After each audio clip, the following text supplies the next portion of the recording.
Baik, Assalamualaikum warahmatullahi wabarakatuh. Perkenalkan, nama saya Insiatul Fikriyah, NIM 2006311000106 dari kelas 3C Pendidikan Informatika. Di sini saya akan memenuhi tugas mata kuliah basis data tentang normalisasi.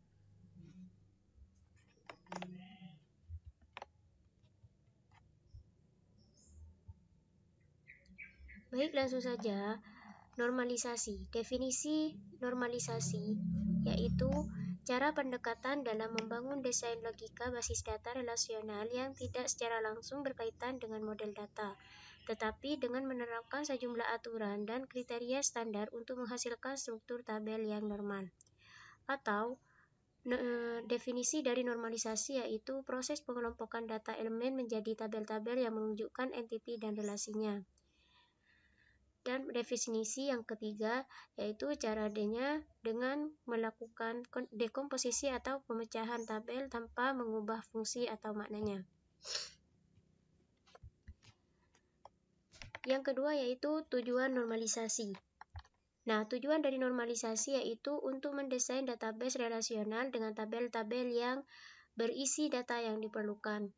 Jadi, di sini tujuan normalisasi berisi data yang diperlukan. Yang kedua, memiliki sedikit mungkin redundansi. Yang ketiga, mengefisienkan update. Dan yang terakhir, menghindari kemungkinan kehilangan data secara tidak sengaja atau tidak diketahui. Tabel tidak normal. Tabel tidak normal memiliki ciri-ciri 3. Yang pertama yaitu insertion anomaly, yang kedua deletion anomaly, dan yang ketiga update anomaly. Insertion anomaly yaitu merupakan sebuah data dari misalkan seorang mahasiswa mengambil mata kuliah, maka dalam sebuah tabel data dari mahasiswa itu harus ditulis semua. Dan yang kedua ada deletion anomaly. Misalkan ada dalam sebuah tabel ada data yang salah, maka dilakukan deletion anomaly. Dan yang ketiga ada update anomaly. Update anomaly itu misalkan dalam sebuah data terdapat sebuah kesalahan. Misalnya di sini ada namanya Ari. Nah, terus misalkan yang kedua ada tabel yang namanya Ira, dan ternyata nama yang benar itu adalah Ari semua, maka dilakukan sebuah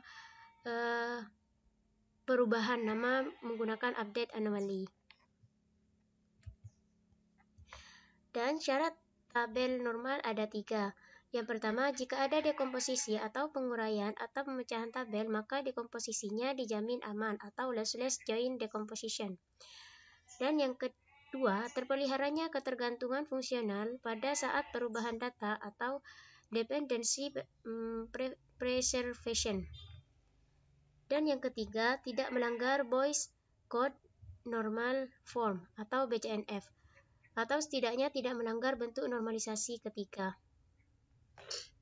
Selanjutnya ada lossless join decomposition, yang lawannya yaitu lossy join decomposition.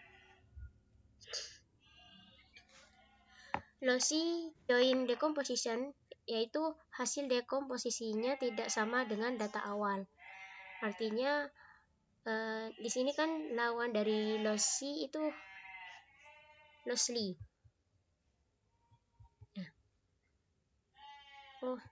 Ini kalau lossy itu tidak aman, kalau lossless itu yang aman.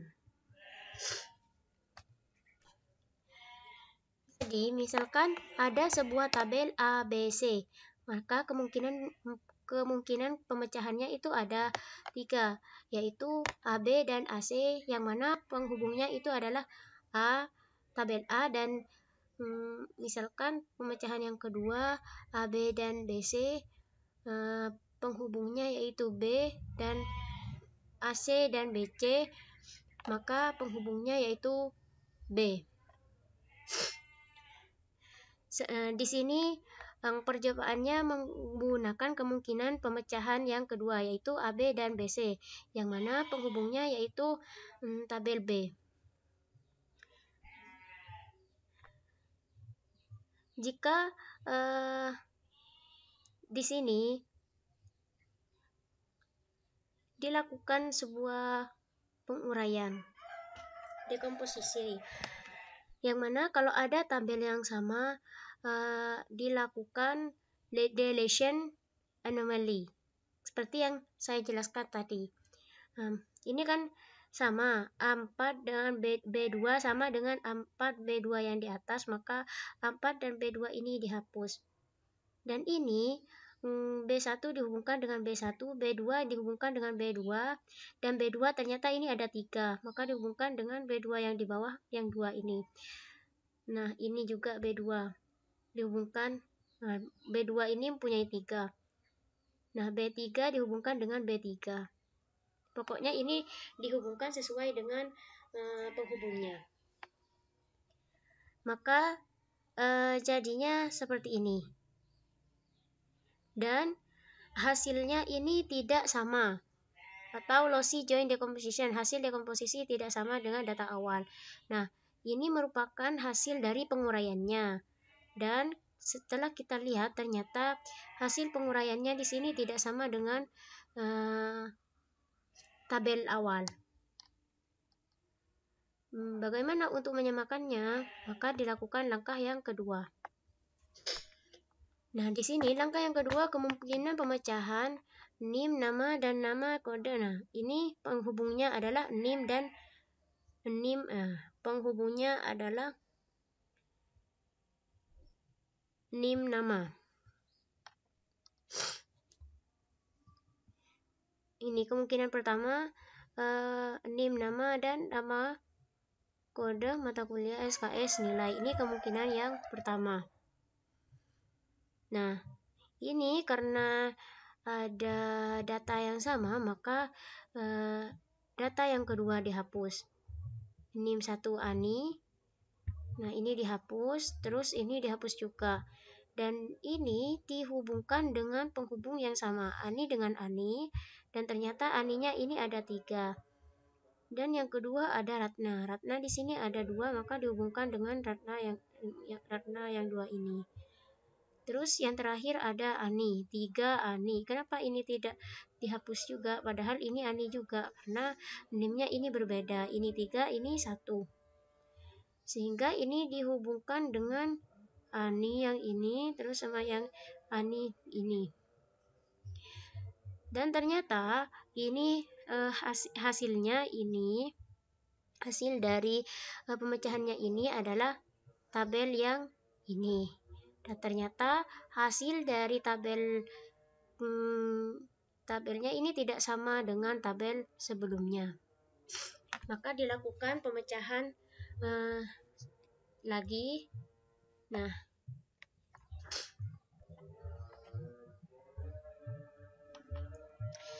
ini kemungkinan yang ketiga ini menggunakan NIM nama dan NIM kode mata kuliah SKS dan nilai. Nah, karena ANI di sini sama dengan ANI yang pertama, maka ANI yang kedua dihapus, ini juga Ratna yang kedua dihapus. Dan ini dihubungkan. ANI yang pertama dihubungkan. NIM-nya ini dihubungkan. NIM 1, 1, 1. Nah, Ratna 2, 2A gamma, 2A, 2B. Nah, kan sebelumnya itu penghubungan antara nama dan nama. Nah, ini penghubungnya antara NIM dengan NIM yang sama. Sehingga hasilnya menjadi tabel seperti ini. Dan setelah kita cocokkan dengan tabel sebelumnya, ternyata ini sudah sama. Jadi ini masuk ke lossless joint decomposition, yaitu aman. Tabel yang aman. Dan selanjutnya